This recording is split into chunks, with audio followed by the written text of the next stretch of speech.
The Gospel according to Mark chapter 1, and let us read from verse 29 to 31. నేను చదువుతాను, దయచేసి Bible ఉన్న వారందరూ నేను చదువుతున్న అలా ఉన్నాయో లేదో పరిశీలించేయండి. వెంటనే వారు సమాజ మందిరములో నుండి వెళ్ళి యాకోబుతోనూ యోహానుతోనూ సీమోను ఆంద్రే అను వారి ఇంట ప్రవేశించిరి. సీమోను అత్త జ్వరముతో పడి ఉండగా వెంటనే వారు ఆమెను గూర్చి ఆయనతో చెప్పిరి. ఆయన ఆమె దగ్గరకు వచ్చి చేయి పట్టి ఆమెను లేవనెత్తును. అంతటా జ్వరము ఆమెను వదలెను గనుక ఆమె వారికి ఉపచారము చేయసాగెను.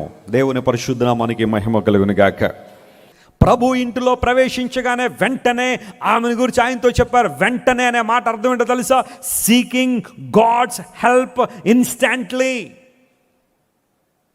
నా ప్రయత్నాలన్నీ చేసిన తర్వాత అన్నలా ఆ మాట, అక్కడ నేను పరిగెత్తిన ప్రాంతాలన్నీ అయిపోయిన తర్వాత అన్న ఆ మాట, అటు ఇటు పరిగెత్తి వాళ్ళే వీళ్ళని సహాయాలు అడిగి ఇంకా చివరిలో వచ్చి దిక్కులేని వాడని అంటున్నాననే మాట లేదు అక్కడ. వెంటనే సమస్య రాగానే ఎవరి దగ్గరికి వచ్చేయచ్చు? మనం దేవుని దగ్గర రావచ్చు.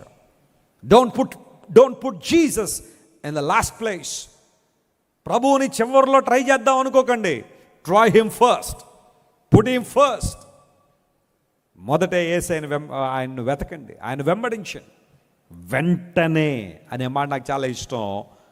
వాళ్ళు ఆలోచన చేయలేదు, తడవు చేయలేదు, సంవత్సరం తర్వాత అనలేదు, 3 సంవత్సరాల తర్వాత అనలేదు, లేదా 10 సంవత్సరాల తర్వాత అనలేదు. Immediately they come to the prince of God and ask him. ఇప్పుడు యేసయ్య వెంటనే ఆయనకు చెప్పుకున్నారు కాబట్టి ఇప్పుడు ఆయన చేయాల్సిన పనులు ఆయన చేస్తున్నాడు. When you do your part, God will do his part. Hallelujah. నువ్వు చేసినప్పుడు ఆయన చేయాల్సిన పని ఆయన చేస్తారు. ఇప్పుడు ఏం చేశాడట ఆయన? త్వరగా మాటలన్నీ నేను ఎక్స్ప్లెయిన్ చేసే టైం అయితే లేదు కానీ, వెంటనే ఆయన ఆమె దగ్గరకు వచ్చి, స్తోత్రం చెప్పండి, హల్లెలూయా. యేసయ్య దగ్గరకు వచ్చేసాడట ఆయన. ఇమ్మాన్యుయల్ అనే మాటకు అర్థం ఏంటి చెప్పండి? అందరూ చెప్పాలి. ఇమ్మాన్యుయల్ అనే మాటకు అర్థం ఏంటి? దేవుడు మనకు, మనం దేవునికి తోడా లేదా దేవుడు మనకు తోడా? దేవుడే మనకు తోడు. మనం దేవుని దగ్గరికి వచ్చామా? దేవుడు మనకు దగ్గరికి వచ్చాడా? The Bible says God came close to us. ఆయన మనకు దగ్గరగా వచ్చాడు. ఆమె దగ్గరకు వచ్చి, రెండవది ఆమె చేయి పెట్టి ఆమెను లేవనెత్తెను. ఆమెను ఏం చేశాడట ఆయన? లేవనెత్తాడు. ఎప్పుడైతే లేవనెత్తాడో అంతట జ్వరం ఆమెను వదిలేను. ఇప్పుడేమైంది?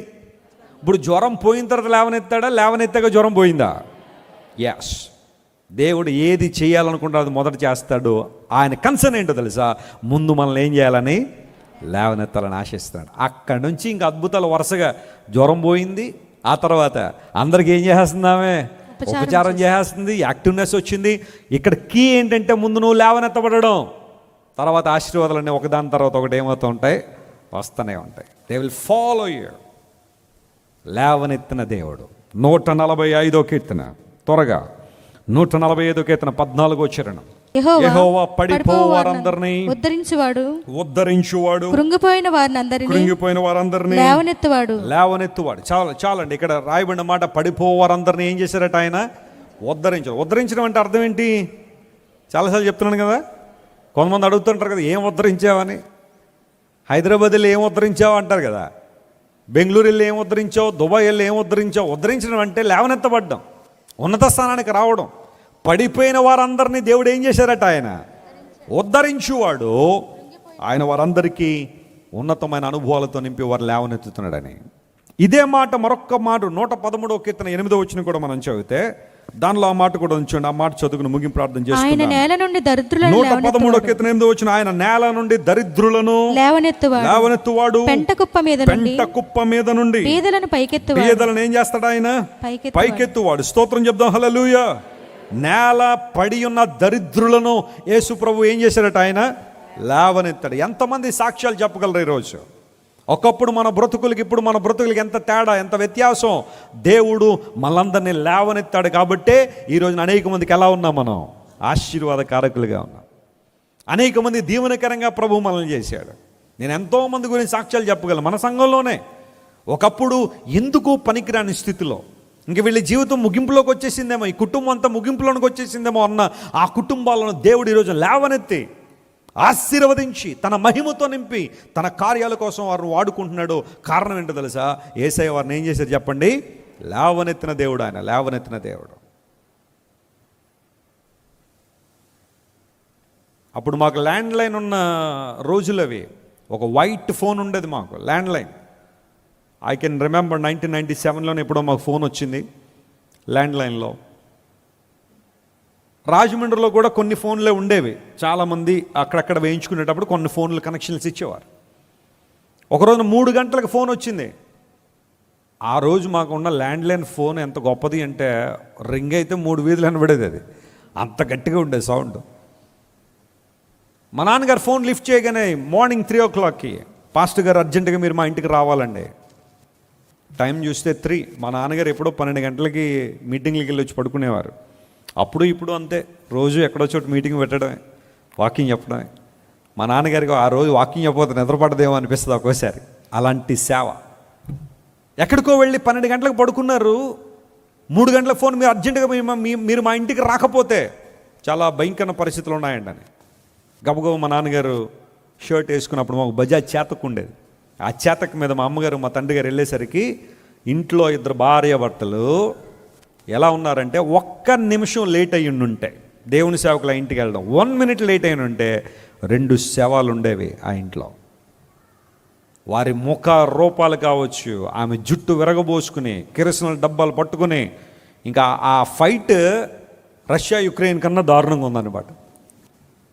ఏదో చిన్న చిన్న కారణాలు, భార్యాభర్తల మధ్య ఈ రోజున గొడవలు రావడానికి ఏమన్నా పెద్ద పెద్ద కారణాలు కావాలండి? చిన్న చిన్న కారణాలు. మా అమ్మని అన్నాడండి, మా నాన్న అందండి, ఇంకంతే. అక్కడితో స్టార్ట్ అయిపోతే గొడవలు. పెళ్ళైన దగ్గర నుంచి ఉన్నాయన్నీ మళ్ళీ తవ్వుకుంటారు. మళ్ళీ కొంతమంది భార్యాభర్తల జీవితాలు ఎలా ఉంటాయంటే, తవ్విన సమాధులే మరలా తవ్వడం. తవ్విన సమాధి తీస్తే ఏమొస్తుంది చెప్పండి? దుర్వాసం అవుతుంది, అంతకుమించి ఇంకేం రాదు.